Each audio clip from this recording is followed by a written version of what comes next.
Hello, everybody. I also want to do the hello, everybody. Welcome to the Story Studio podcast. Today, we're going to be talking about evolving your writing process with one of our studio writers, Ninie Hammon. She's joining us. Hey, say hi, Ninie. Hi, Ninie. Oh, you didn't say hi, Ninie. Okay, I'm sorry. Hi. Have we had you on the show before? I can't remember whether you've actually had you on the show. When I wrote Talking About My Generation, I was on.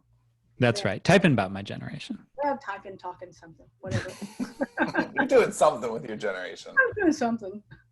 So that's what we're going to be talking about because Ninie had sort of an entrenched way of working and was flexible enough to, evolve and say, well, hey, maybe this works for me in the company of these other writers. And so we want to talk a little bit about that.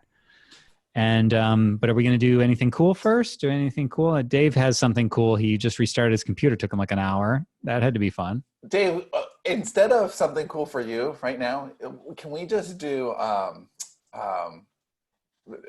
don't know, 10 minutes with Dave about Apple and just go? If you can't see Dave, it's because he's standing on Steve Jobs' grave right now. I'm not standing. I don't think he's standing. Right. Yeah, I got something cool. I got a Bookbub ad for, our series. Wow, that's amazing. That's really great. So you're excited about this Bookbub? I'm so excited. Oh, that's great. Do you feel like good things are going to happen because nothing but good things? Because whenever I think of good things, they always manifest. When's the last thing that was bad that you manifested for yourself?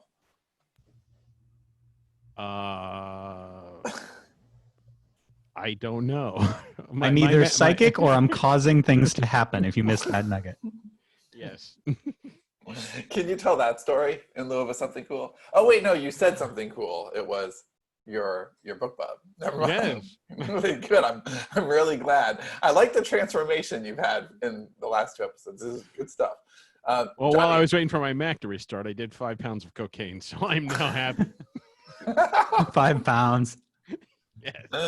5 pounds? I think cocaine would be the worst drug. I don't think you could do 5 pounds of cocaine in a year. That's 2 kilos for you Colombians out there working the. Just out of curiosity now. I've never done coke. I have no idea. But I know, but you went straight to pounds. Like pounds. I was thinking lots. I think if you have 1 pound, that's jail for life. So if you have 5 pounds. I was just trying to demonstrate how fucking long it took for my Mac to You know how people do the little pick-me-up on the booger nail or whatever? Dave's got like a big, giant thing sitting out there. He has like one of those 10-gallon or 10-pound bags. A hopper. He's got a hopper. He just puts his head in it. Enough to revive an elephant. Comes up looking like he just, put his face in a pile of powdered donuts. No, I'm frustrated with my Mac. It just crashes and it just crashes and it just anything I do crashes. It's the biggest piece of shit ever. Is it 4 or 5 years? Not that old. There was a generation where they were just putting out all sorts of things with gremlins in them because mine's just as bad. Yeah. That vintage. I think it was it's 2015, late 2015 model. I think that's what I have. Yeah, that's what I have. and it, when I got it, I got 8 gigs of RAM, and I say, oh well, that'll last me well into the 2020s. Well, I knew it wasn't really enough, but I figured it would do. It would do. But you can't upgrade RAM in these Macs because their bodies are just impossible to get into, like mine. And it's your body. Yeah, it's impossible to get into. And I swear to God, just waking the thing up takes 8 gigs of RAM. It's just disgusting. No other app can be running but one thing, and it's just full blown. And I'm shutting down everything. It's just so fucking annoying. Sorry, I'm just gonna go on an hour-long rant here. Man, that's Dave. Something cool. Yes, Johnny, you have anything cool? Yeah, I saw a movie the other day that I thought was kind of interesting and weird. Was await further instructions. Anybody hear about that or seen it? No, heard of it. Haven't seen it. It's now I'm not sure on the ending. I'm not sure on the direction they took it totally. I won't spoil it, but it's weird, but okay. But the premise is that these these people are in a house and they're fighting. They're a family that, you know, hates each other and all that sort of thing. And then all of a sudden these giant like metal shutters or whatever like surround the house, so they can't get out. They're stuck inside the house. It's called COVID the movie. COVID the movie, and they keep getting instructions on their TV of like, you know, stay where you are, whatever, something really sensible. But then they keep getting progressively worse and worse. So like one is inject yourself with experimental vaccine. Like the syringes come down the chimney and stuff, and it's just about conformity. Oh, it is 2020. Yeah, it was pretty cool. So I'll toss that out there. It's on Netflix. So wait further instructions. Wow, that sounds cool. Ninie, anything cool for you? Oh, you've done it to me again. The last time I was here, you said you don't have to do anything. Oh, you don't have to do anything. And then I get here and you tell me I got to come up with something. Okay, something cool. My dog bit me. That's awesome. How was that cool? I was doing his nails and I hurt him, and he did not like that. He bit me. Wow. Well, that does seem uncool, but I'll give it to you. That's an ungrateful dog. Well, the funny thing is that Ninie is always sharing things of like, my son's teaching me self-defense or something like that. Like, you know, like you always have something cool going on. So, yeah. So my something cool was, I would have done it on last episode, but Johnny wasn't here, and I was saving this something cool because I think specifically he would dig it. So it's a movie. I don't know if you've seen it. It's on Prime, and if you haven't seen it, I think you just should watch it. So it's called Coherence. oh, I've seen that. I love that movie. Oh, fuck. Well, okay. Then It's really cool though. okay, so Coherence is really cool. And what's cool about it is it seems like some kind of a trippy, mindfucky type of thing that Johnny and I would love to write anyway. Like it seems like the kind of, like it seems like a short story maybe that we would explore. And so that alone I really liked. But what I also love, do you know that movie's budget? I know it was really low because I looked it up. It's like what? $5. It's like $250,000 or something. It's No, not it's $50,000. yeah, that's awesome. Crazy nothing. Like $50,000, and it's a movie. Now, granted, Like it's a podcast. you know, it doesn't look super great. Haley actually asked me later when I was watching it, like a couple hours later, she came in and said, "What were you watching earlier? It looked really cheap," which, you know, and that's at a glance. So it does come off as, you know, it's not. See, I thought it came off almost like a little more found footagey, not literally found footage, but the frenetic nature. I thought, yeah, right, absolutely. It does not look like, you know, Wally Pfizer shot it for Christopher Nolan. Like it's not that. But for $50,000, I think it looks phenomenally good. I think it moves phenomenally well. I really, really liked it, and the whole thing. Like I just wanted to tell you, Johnny, because the budget and the basic premise and budget are like a cocktail. Just awesome. Well, what I love about that movie is, without spoiling anything, there's an event that occurs that's just kind of like a comet is passing, and they're like dimensions shatter or something. But you basically have one location over and over again, and a small crew or cast over and over again. And so they're able to take $50,000 and make it look a lot better. Now, by contrast, outsmarting a budget for sure. Well, have you heard of a Ryan Reynolds movie called Buried? Have you seen that? No. Yes, I am. The entire movie is Ryan Reynolds in a box. Oh, yes, I have heard of it. It was $100 million to film. It was $1 million, yeah, and it's like, or maybe 1.5, something like that. And I thought, why did that cost 1.5? I could shoot this right now. I mean, not as well, and not with Ryan Reynolds, but like it wasn't even a set. It was a box. Get Bob Reynolds, Right. Ryan's brother-in-law. Yeah, excellent.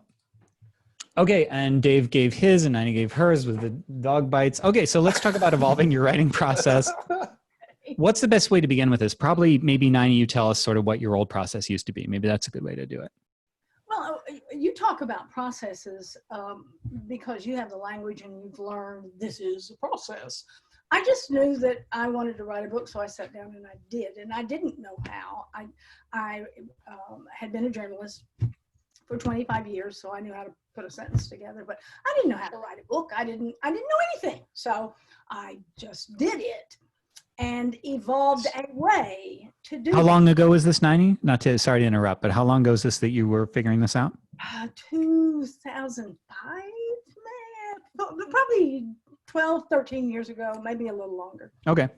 And I really, I was an idiot. I mean, there's books out there that would have taught me, but I didn't. I just sat down and wrote a book. And you're talking about Bookbubs. This is how long ago that was.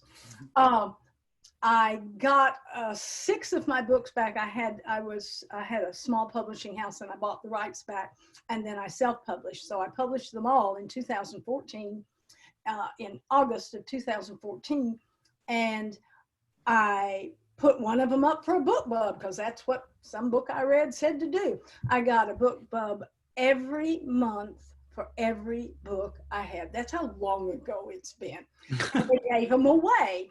So I gave away 35,000 copies of this one and 50,000 copies of the next one. And I would sell books. Then I'd get another Bookbub. I'd sell books. And it did that until January of the next year, when I realized that probably wasn't a really good business plan. See how many books you can give away. Sorry, for those of you who don't have the visual, when she said sold books, it was up and then down, up and then down. So that's what we're getting. You'd sell a whole bunch and then you'd have nothing. Okay, I'm sorry. I didn't think about the fact that there are people who aren't. No, that's what I'm here for. Thank you. At any rate, I just figured out this is the way I do it. And the way I did it was I sat down and wrote what I called a scene list, which is if I were going to tell this story to somebody, what were the scenes that I would have to tell it? Well, the flying saucer landed in the backyard. Okay, there's a scene of that. And I just made a scene list, which I think is what you guys call an outline or or something. I don't know. Anyway, I just made a list of scenes, and then I wrote the list of scenes. And then that was the book. It was a real complex process. And I didn't know any other way to do it. Okay, so you have the first draft, the crappy first draft. You've written this list of scenes. So then it's edit. And I didn't know any way to edit except to just read through it and fix it. And then read through it again and fix it. And then read through it again and again until it felt like combing tangles out of hair. And until I would just keep going back through it until it finally didn't have any tangles. That took a long time. Ninie, have you ever just gotten really frustrated with something and thrown it away? Or do you find that the more times you go through with it, the better it gets? So there's never loss. It's just a matter of time, going through it enough times till you feel comfortable. Are you talking a whole book or just a part of a book?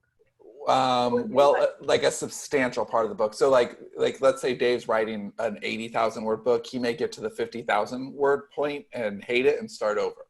So he won't, right, I know. Right. Like I wouldn't either. I'm the same as you. I would figure out what the problem points are. I figured out some way to use those words. Yeah, okay. Also, and I don't know why this is, every book, I didn't do it by word count. I mean, I do now, but at the time I'm going to work for 5 hours. If I write 3 words in 5 hours, swell. If I write 50,000. That's how Dave works too. Work for 5 hours. That way you got to count in editing and plotting and all this other kind of stuff in your workday. I never tried to do it by word count, but every book, I wrote like 8 books, and every one of them was between 100 and 103,000 words. Every one of them. That's how they ended up. I didn't sit down and do, 5,000 words a day for 20 days or whatever. It is kind of amazing how allegiant we are to our patterns, whether we recognize them or not. So that was all I knew to do. And I wasn't, I tried to sell books. I did everything. I mean, you name it, I did it. I took every course about in indie publishing, every one. I read you guys' books. I had a stack of books this tall. I did Facebook advertising. I did everything. Nothing worked in terms of selling books. And well, back up a little. People liked them. I mean, I got them out there to a whole bunch of people with all those Bookbubs, and people liked them. They had good reviews, but I never made any money. And I I finally got frustrated in the spring of 2018. I had written a trilogy called The Knowing, and in January of 2018, I wrote a fourth book. I wrote the book one of the next trilogy. And I got finished with the first draft, and I thought, why? What am I doing? What is the point? We've been there. Yeah, doing this over, and what is it? Insanity is doing the same thing over and over and expecting a different result. Well, I was doing the same thing. So I just said, screw it. And I stopped writing. And I bought a puppy. And I actually had time to train the puppy because I wasn't doing anything else. I heard that puppy gives really cool bites. Mm-hmm. He's so sweet. Look at him. If he sees himself and starts barking, we're toast. Because he thinks that's him. And I realized that I can't not write. I realized that life doesn't work for me if I'm not writing. So I didn't know where that left me, but I did understand that A, I'm not selling any books, and B, I can't not write. And then along came Clocking Out. And no offense, guys, but I never watched your podcast. I knew who you were. It's okay, neither do I. Oh. Connie watches it for all of us. Oh, good. Well, I don't anymore. I'm tired of us. I read, write, publish, repeat. That's how I knew who you were. But I don't even know how I came across Clocking Out. But what hooked me was your guarantee that if you did this, and you paid your money, and if you did it like you said to do it, and you didn't make money, you got your money back. And I thought, well, somebody's giving me a guarantee. If I do what I'm supposed to do, then I will get X result. And that's the reason I took the class. And I learned how to write fast. It was your method or whoever's method. And I wrote, the Clocking Out was in July. In August, I wrote a book, a 100,000 word book. In September and in October, I wrote 300,000 word books back to back to back using you guys' techniques. And I was like, okay, fine. I'll send these puppies in and they'll give me a book cover and life will be good. And then I went to the whatever, I don't know what the name of the genre therapy. Genre therapy, yes. And we all realized I don't have a genre. And that was pretty depressing. So I went there and discovered that was my issue to some extent. I didn't have a genre. You didn't have a classification that you were writing to. Yeah, let me do a little bit of dissection here. So first of all, Ninie does have a genre. It's just not it's just not a genre with a capital G, like alien invasion, shapeshifter romance, or you know what I mean? It's not something like that. It's Ninie, I've been thinking that you should write some shapeshifter romance. It's never you can always learn new things, right? It's true. Ninie writes books that they're very Dean Koontz, but yeah, I would say that in that category, they're standalones until the Clocking Out books, which was a trilogy. I believe that's true. Is that right? And she was a journalist. She knows how to write. She knows how to write fast. And so I think before we really start talking about what the evolution was, I think it's important to think like you don't throw the baby out with the bathwater, right? There was a lot that did work. And then what you were looking for was a way to sort of work with the pieces that didn't work. So you could produce a lot of words. You could produce books that people really loved, because when Ninie says that her books got reviews or good reviews, that's an understatement. They're very, very good reviews. And to have built them on giving away free books and to have, enough of a high average that all 5 stars were shaded with a crap ton of reviews is really super impressive. So there was a lot that was working.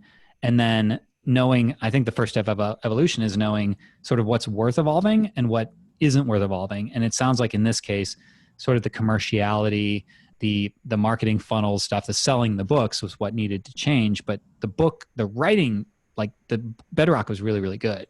Yeah, Ninie's never had an issue with craft. So the writers that we've brought into the studio over the last few years have varying skill sets. They're really good at marketing. They're really good at, you know, conceiving premises. They're really good at, you know, whatever their kind of sweet spot is. And if they're learning, you know, it's something like for Ninie, it's not craft. She's not learning craft. She's learning commerciality. She might be learning some process things that she wants to, you know, improve. But the craft has always been there. And in fact, we would actually lean away from our advice with Ninie's almost opposite. So a lot of our authors were like, you know, craft is first, second, third. You know, Bonnie works with us to make sure that we're all telling the right kinds of stories in the right kind of ways. But Ninie doesn't need any of that. It's more like, you know what, actually, Ninie, you can slow down your process a little bit. You don't have to go through and untangle so much of the hair. And Ninie, do you want to tell the red light story? Because I really love that story. Okay, so I wrote those 3 clocking out books. All I wrote was a crappy first draft, the CFDs. That's all I wrote was the first drafts. 100,000 words, more than 100,000 words. So that's 300,000 words. I already had the one that I had written in January that was the 4th book of a different trilogy. So that's 400,000 words. And then in the late fall and early summer of, early in the year of 2019, I wrote 4 invasion books, more than 100,000 words each. And so by about March, I realized I've got 800,000 words of unedited manuscripts. And you can't publish those puppies. They were awful because I wrote. No, and it's like the worst part of, like, you wrote faster than your normal comfort zone. So therefore you introduced a lot more, you know. Oh, they were a mess. I mean, I didn't even put quotation marks. So wow. Yeah, no quotation marks. Just how fast can I write? You should have just like left it that way and said you're the next Cormac McCarthy. Like, if he can do it, I can do it. Boom. Yeah. Well, I cut a lot of corners that I wouldn't normally cut. I didn't name people, you know, minor characters. They just got a blank, and I went on. I did a lot of things that you should name them all Jerome. Fix. So then I got on a publishing calendar, and I start working it backwards and realized that I got 8 books, but I can't have any of them done at the time they're supposed to be published because it takes too long to edit them. And because I had the same self-conceived editing process as I did writing process. And so when I made that realization, I mean, I got like the publishing calendar from Sterling and Stone and looked at it and did the math, and it's like, well, I'm screwed. There's no way in the world I can edit these books in this amount of time. So I got on a call and I cried. I did. I said, I know how to write fast, but I don't know how to edit fast. And what am I going to do? And Neve, I believe it was Neve, had been reading I have a Facebook group, and some of their comments about my writing and what they liked about it. And there were people who, Neve was just like, these people just love Ninie's writing. There's this one lady who says she reads Ninie's books at red lights because they're so good. And so Neve put that out there, and there was kind of this little silence, and Sean said, Ninie, they are not reading your book at red lights for your sentence structure because you write such beautiful prose. That doesn't have anything to do with it. And that really was a complete eye-opener for me. I'm like, what? Because well, what do I know? I thought that my books got 1,000 5-star reviews because I worked my ass to make every sentence I did. I thought that. And therefore, I couldn't put them out there as if they weren't all cleaned up. And realize, well, okay, if they're not giving me 5-star reviews and reading stuff at red lights because my prose is so beautiful, what are they doing it for? And you said, well, it's plot and characters. you make them care about the characters, and you've got, you know, page turning plots. And it was hard for me. It took me several days to process the thought that all of this work I'd done on all those books didn't matter. Basically, I had worked my ass off and it didn't mean anything. It was not what was getting the job. But it doesn't matter, for sure. It's wetting the blade. Like, you get better and better and better. And to be clear, your books are so good. Like, your writing is so good because you just know that stuff. You know how to anchor a character in real emotion so that the reader is going to care about them. You know, when we were trying to, and this is another conversation I think we should have too, where we talk about your book length, where we've kind of, you know, right now you're writing shorter books versus the 100,000 that you've been writing forever. And that was a process break that's been a good thing. So there is the, your stuff is just really professional. And so it was worth showing you that people care about your characters and the drive. And when you were like architecting these 100,000 word stories, and we were trying to, you know, say, you know, why don't you try a shorter book? One of your pushbacks was, yes, but I don't know how to do that, because in all these books, I always have these characters, and they're, you know, at the same time, they're all like experiencing the same hardship. So you go from person to person to person, and everything's page turning. And dude, that's why people are reading, because you've got them all in these predicaments, and they care, and they need to see what's happening. So that's why they're at red lights. Yes, your writing is beautiful, and you know, there are people who really appreciate that, but that's not why they're reading on red lights. Sorry, if I could just jump in. We'll finish your thought. I feel like I just interrupted you in the middle of a thought. Well, that's just it. That it's knowing why somebody does something, because you're still a really fastidious editor. So it's not like now you're, oh, people don't care about these on red lights, then boom, boom, boom, here you go. Here's my crappy first draft +1. It's not like that at all. It's still, you're going through it a few times, but you know, we get good enough at our skill that we can go through something 3 or 4 times and we're good. Then it goes to the copy editor and hits, but you were doing like 7 times, right? That's the point I wanted to make. 7, 8, 9, didn't matter how many it took. Right. Okay. So that's the point I wanted to make right there, because I tend to listen to these episodes, these discussions we have the way that somebody might listen. And I'm just, there's a danger right here that somebody could think, okay, so the message is stop worrying about really producing quality, produce shorter books faster. That's not the case at all. So Ninie does have a very, very good voice, and her characters are very, like the way that Stephen King books are anchored in the characters, Ninie's books are anchored in the characters. With like they're just really precision dialogue. Yeah. An authentic ear to sort of, you know, Southern, people. Maybe mountain people, right? And so those are the characters that drive it. So what Sean is talking about, I mean, correct me if I'm wrong on this for either of you, is not talking about producing something that's close to a crappy first draft and saying, how can I get this out and spit it out as fast as possible? It's like, sort of the shorter books are more like, what is the purpose of this series? Where am I going with this? Maybe this is a little bit more commercial. Let's see if we can do shorter books. The anything longer that would still be a standalone, and we're talking about like putting less into it. The question about like perfect prose, is this the reason people are reading at stoplights? So Ninie is going from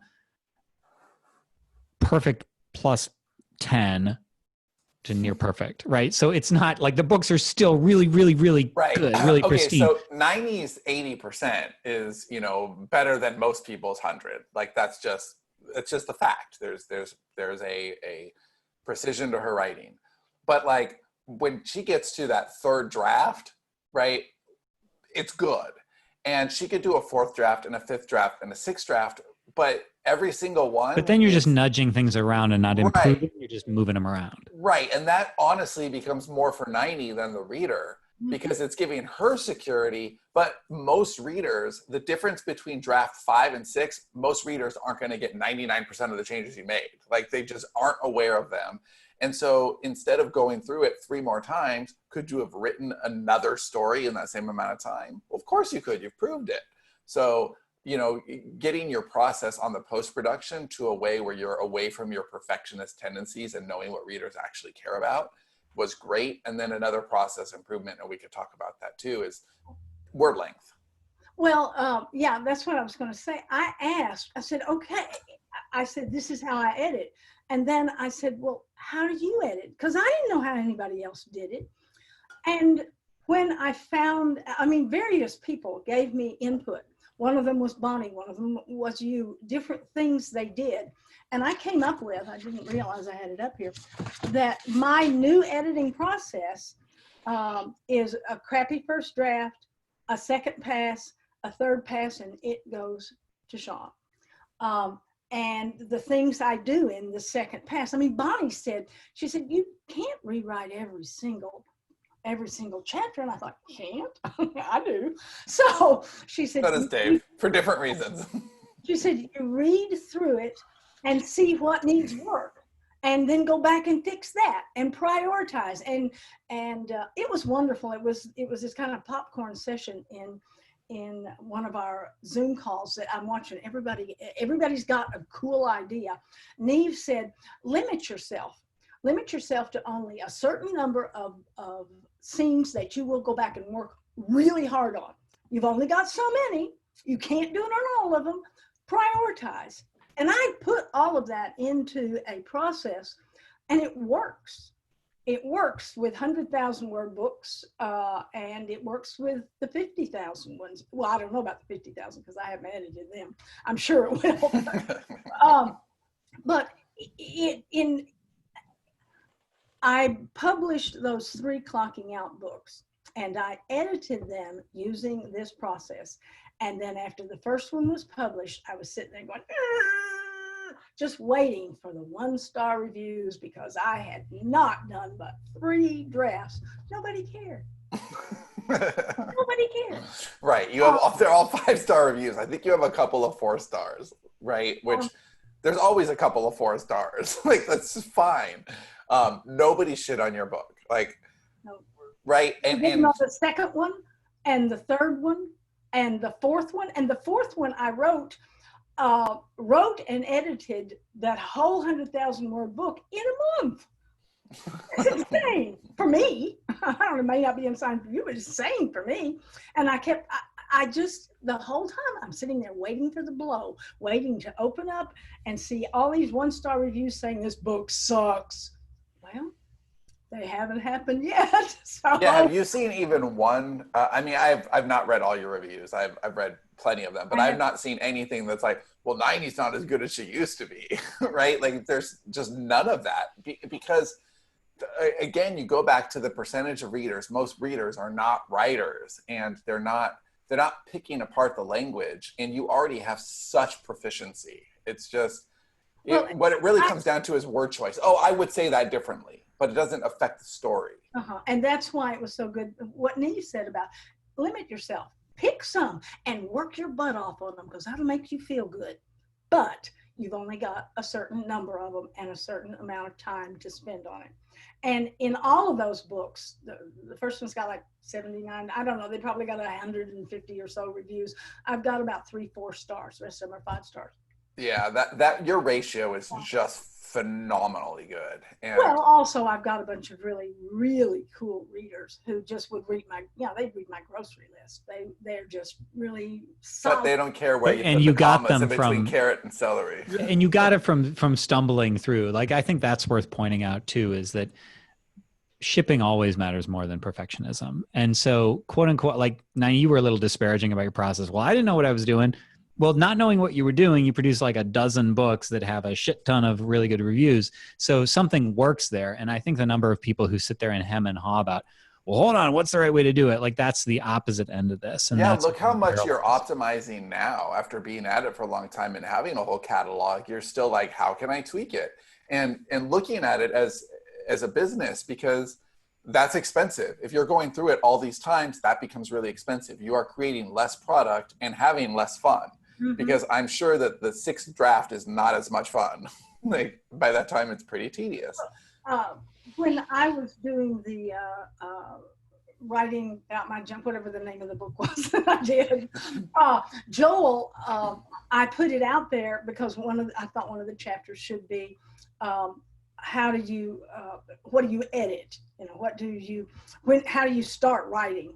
Give me some suggestions on really good writing. And Joel, within 30 seconds of when I posted that in Slack, said, tell them to write, just write. And everybody else had a bunch of suggestions. And Joel was like, I spent years doing things that were like writing, that seemed like writing, that was planning, that was whatever. He said, tell them to sit down and write. And that's what I did. And I hadn't even thought about it, but it's true. This is the guy who wrote Fuck the Details. Yeah, right. This is true. Yeah. Okay, let's talk about, I mean, it's the same thing. It's the other side of the coin. You're thinking about the value of your time. And so one of the things that we are, that's most fun, I think, in the company. I mean, we're proud of it. We're bullish about how it's going to all turn out. But I think it's just been fun is designing these commercial series for people. So we get to know who you are as a storyteller, figure out, you know, where's your sweet spot. And so we were designing something for you, and we suggested a shorter word count. And, you know, instead of 100,000 word books, we're going to do the series, and it's going to be 50,000 word books, but it's a series, so you need more of them. And get right, that was the face that you made. So do you want to talk about your initial pushback and how that has gone? Imagine how in the world you could tell a good story in 50,000 words. And I don't mean that to disparage the people who do it and have done it and always do it. It's just, it took me longer. What am I going to cut? Well, shoot, if you've got 10 books, you can tell 50,000 word pieces of them. And that's what I did. And it was, you wanted it to be commercial. And by commercial, I understood to mean that it was something you could compare to something else easily, that it was easily to slot in. This is like this, only it's this. So I came up with a series that is the television show Justified, married to Under the Dome with a side order of Lost. And it fits in those categories because it is all of those things. And I've never done that. I've never started out deciding what my stuff was like, you know, making it like something. I'm having a ball. I mean, 50,000 word books, I did one in 10 days. I mean, yeah, I remember the pushback was, why would anybody want to read that? I don't understand. My readers love 100,000 word books. And I was like, Ninie, this is just a case of you're not your reader. They're like, oh my God, there's 50,000 word Ninie books. I get more of them. Like, you get to create more books. And because the post-production is easier too, you know, you're not, I mean, judging by your pace on these, it's not even like you're doing them twice as fast. It's like 2.5 or something. And so that's awesome. You get more fans, more product to market, and commercial for what you're trying to do. Commercial might mean a shorter book anyway. And so it's been really, really fun to watch you evolve that and tackle this. And you've tweaked it a couple of places. So like, we suggested a certain number of books in the series, and you know, you got pretty deep into production and you said, hey, I think it should be this number of books. Okay, that's fine. It's really about how do you get started and how do you get going, but you're the storyteller. You'll know what's right there. But the hacks to your process, I think, have been great, both in the front end and the back end. Well, you know, I'm the oldest. No kidding. I'm the oldest. Tomorrow is my birthday. I mean, happy birthday. I'm 73 or 74, one or the other. Maybe I'm 72. I don't know. I was born in 1947, do the math. So learning from all of you guys how you do these things, it's really cool to be the oldest person there and to discover, I don't do this perfect just because I'm the oldest, just because I've done it more. that's a better process, and that's a better process. And ooh, the way they do that, you get to glom all of these wonderful ideas from all these young writers, and you get to benefit. Yeah, in spirit, you're definitely not the oldest. That's probably Dave. That's Dave, definitely. Dave made a wardrobe change over there. Do you see that? Changed his hats. All about it. I do dig that. Dave looks a little more like my dad every week. Oh my God, I see it. I totally see it. Well, my dad wears a black hat most of the time. He's got the long hair. Didn't your dad say I was beautiful? So what the hell is that? You're a very handsome man, according to my father. I think that what's one of the other things that's pretty interesting about this is that we're not talking about a homogenous studio here. So it'd be easy to listen to this and think, okay, well, Sterling Stone has a way, and Ninie got into the way and started doing it the way everybody else does. We have 21 ways. At this yeah, it's point. totally different. That's the thing. Like, I'm actually, I don't know if this is a good thing. Like, my books are getting longer. Like, I can't finish a book in less than 160 or 70,000 words now. So, but you know, we have people who plan different ways, who write different ways, who do different numbers of drafts and editing. And, you know, I mean, my process is I don't even write a second draft because, you know, that's usually Sean's job, and I produce a pretty clean draft. But everybody works differently, and there's no right or wrong. It's sort of what works best for you. Well, how do you know what to evolve and what not to evolve? Since the big topic here is evolving, because it would have been there's some things in your process, Ninie, that would have been a mistake to think, I need to evolve that. You know, I need to be like Joel and fuck the details and just, you know, like, no, you do want to get into. No, her books revel in the details. Right. They're very detailed. If you look at it, I didn't look at craft as in how I wrote. I looked at it as in how long it took and how much editing I did and the process of editing, etc. But the sitting down and writing a story is the thing that just comes from the little minions and, you know, inside. I don't know. I don't know the words you guys use. You're always talking about, I don't even know, story arcs and character arcs and shit like that. There's just a story in there and you want to tell it. And that part I didn't screw with.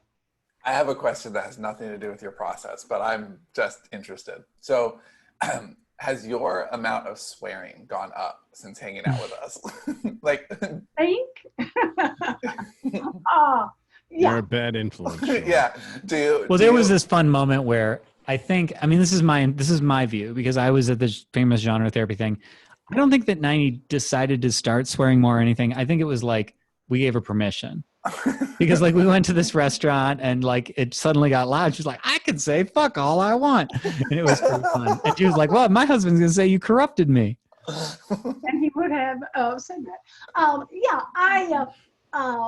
And in those books, the 4 invasion books I wrote, I have never put so much as damn in one of my books, however many, 15, 12, well, how many there were. And my reader, I know who she is. Her name is Mrs. Jones on Route 4. That's my composite. And she likes clean fiction. And I get a lot of reviews that say, you know, it's nice to read something that doesn't have swearing in it. So we get the opposite reviews. Yeah, that's right. You said that. Oh, yeah. Well, I noticed something that I thought was mildly profound, which was that people don't notice the absence of profanity. They notice the presence of it. That's very true. I've never, ever had a reader say to me, well, there's not any profanity in your books. You know, well, there ought to be. Yeah, I mean, that's how I operate in my marriage. You don't notice the absence of me. You notice the presence. I mean, honestly, the book that we did just get a Bookbub for, the good reviews are great, right? They really get it. They know what we did with the character. They know what we did with all these crazy plot lines. It is a really good book. It's one of my favorite things I've done with Johnny. And all of our negative reviews are about the language, about cursing. And if we didn't have those reviews, that book would measure up with anything that you've done.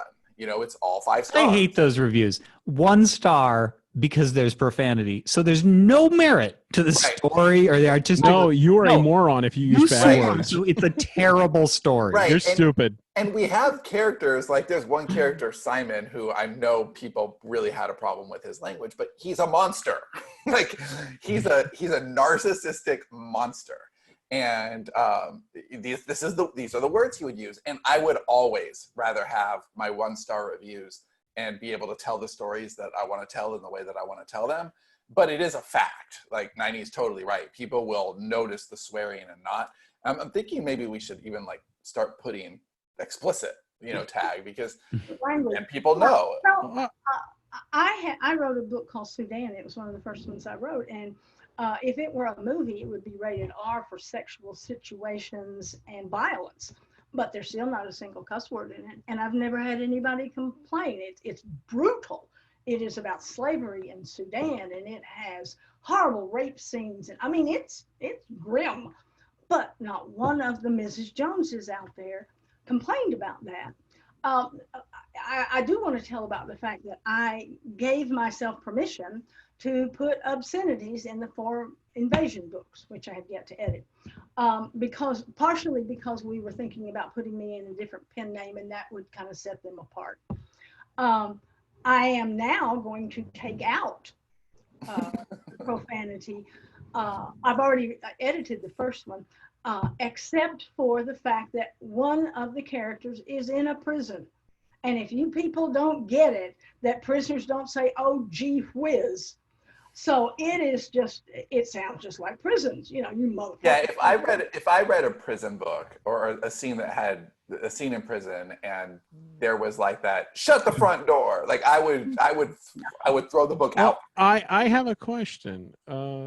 Since Ninie was a newspaper reporter, and as a reporter, you try to get the authentic voice of whoever you're covering. How do you write? In my opinion, swearing doesn't make you good or bad. Most of the best people I know swear, like cops, soldiers. So, how do you write somebody that would swear in real life, but not have them swear at all, and still have it be authentic? Well, I write from the point of, I always have like 4 or 5 or 6 point of view characters. So I'm always hopping from one to the other. And right. When I'm in writing mode, I've got a soldier, and he just doesn't curse. None of my readers have ever said, well, why didn't they curse? It's just controlling the camera. It's that the way her brain works, she's not putting them in situations where they're going to swear, or finding a way around it, because that's how she holds the camera. For us, like we're always going to lean on the fuck. Like that's who we are in our DNA, and it's fine, because for us it takes more processing power to hold the camera differently. For her, it would take processing power to have the character. I've toned it down over the years, but there's some characters, like that's not my default anymore.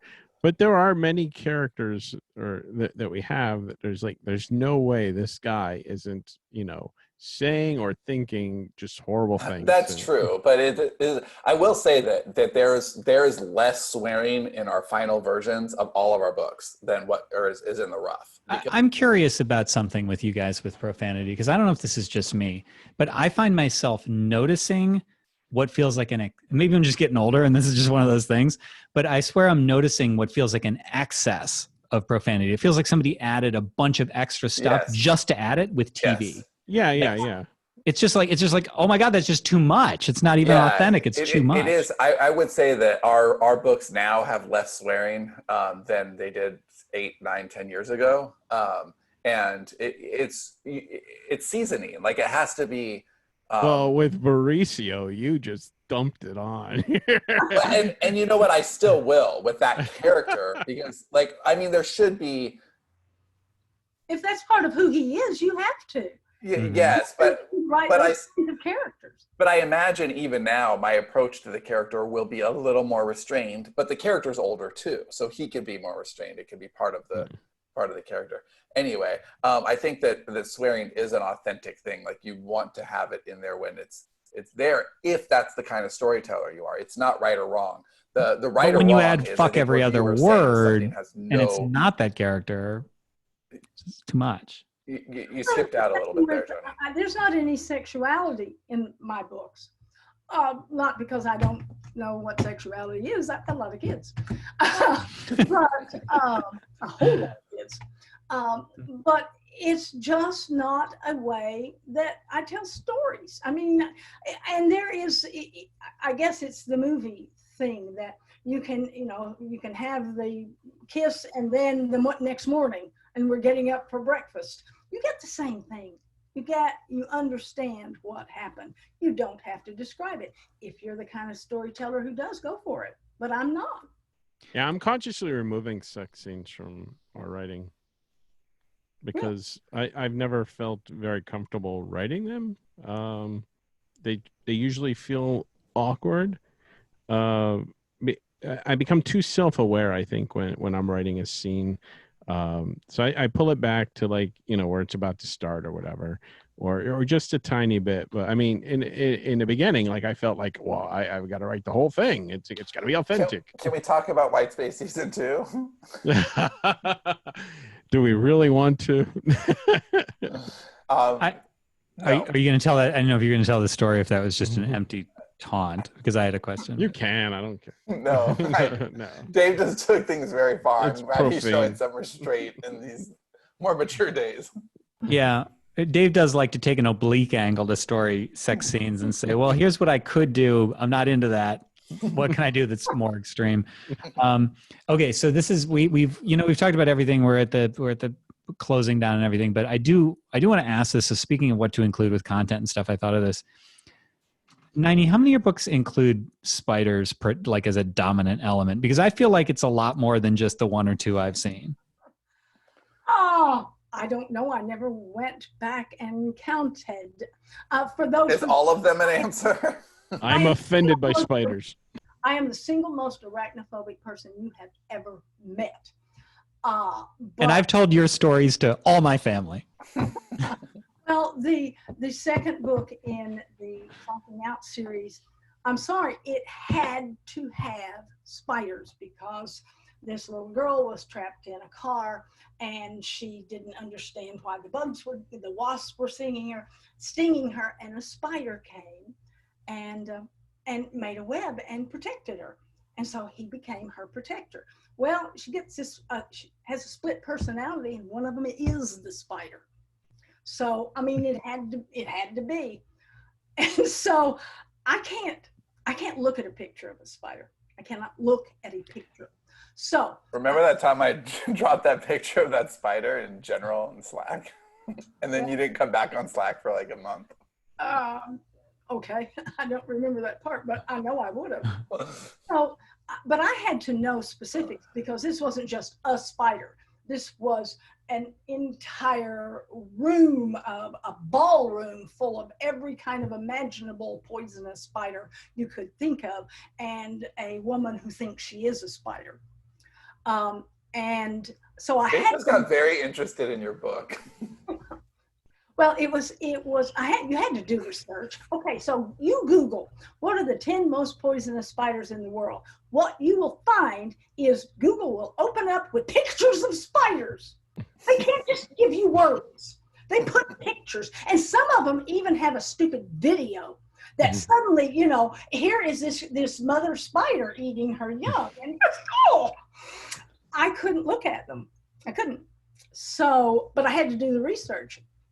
So do you think that you are afraid of spiders more than Indiana Jones is afraid of snakes? Oh, absolutely more. Absolutely more. So in order to do the research, I turned the monitor toward my husband, and he would Google a spider, and he'd say, okay, this is the Australian wandering spider. It looks like it's got like brown fur on it. Okay, and I'm writing down brown fur. That's the way the research. What the funny thing is, if you're listening and you want a fun experience, go back about 5 minutes to the beginning of Ninie's spider story. Pretend it's Dave telling it, and substitute every instance of spider for pedophile, and it's how you make a CI book with the pedophiles. Okay, so I do think that, I know this is off topic and I know that we're long, but Ninie, I think when you say I'm arachnophobic, people are going to think you're afraid of spiders. I feel the need, just for the personality of the podcast, for you to tell the story, your origin story, to close us out of the genesis of your fear of spiders. Okay. And I've told this a whole lot of times simply because I tell it to let people know, oh, she's not kidding. You really don't put a rubber spider on her or she will jump out the window. And I was 5 years old. I had been playing out on the porch and it had rained and I'd left a mess, and this was back when you could actually leave your children home alone. And my mother took my father to work, so she would have the car, and the only people there were my brother and me. He was 7. My father grabbed me by the ear and took me outside and told me to clean up the mess under the table and drove away. I got under the table, lifted up the newspapers, and there was a tarantula. And those puppies get as big as plates. I'd never seen a spider. So I leapt up, but I was under a table. And so it knocked me out, or at least senseless enough that it took me a minute to come back. And when I did, the spider was on my face. And I write some of the best scared human being scenes you have ever read, because I know what it feels like to be unable to move. You are so scared. All I could do was scream. I still remember feeling its legs in my mouth while I'm screaming. Oh, stop. Okay, so the only person home is my 7-year-old brother, and there are sharper knives in the drawer than Bill. So he came running out, his little sister screaming. He sees a spider on her face. What does he do? What do? It's a bug. He got bug spray. And he emptied an entire can of Raid and half a can of Real Kill into my face while I'm screaming. And the spider, I don't know why, how about a broom? Well, he didn't, like I said, he wasn't the smartest. So when my mother got home, there's a dead spider on my face, and I am just about as dead as the spider. I was in the hospital for like 2 or 3 weeks. I breathed and got blisters on my lungs from breathing the Real Kill. I still have lung issues because of that. I got it in my eyes and couldn't see. I swallowed the poison. It was pretty grim. And I've not liked spiders ever since. Really? Or your brother. Or my brother, right. So when you meet Ninie, don't put a rubber spider on her. Don't. And don't drop pictures in Slack either. I did go through a plate glass window in a grocery store when somebody put a rubber spider on my shoulder. Turned, went through the window. All right. So any final thoughts on evolution before we go? In general, it could be about evolution in general, not just evolution in your writing process. Darwin was part of the Illuminati. Okay.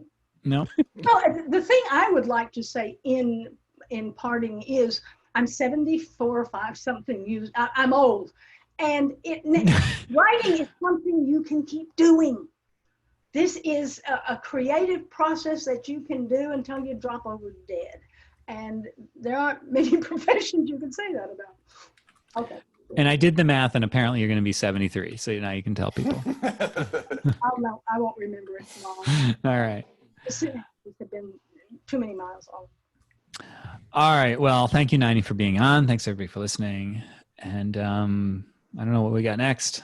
Thanks for listening to Story Studio. We'll see y'all next time. Bye. Adios. Bye.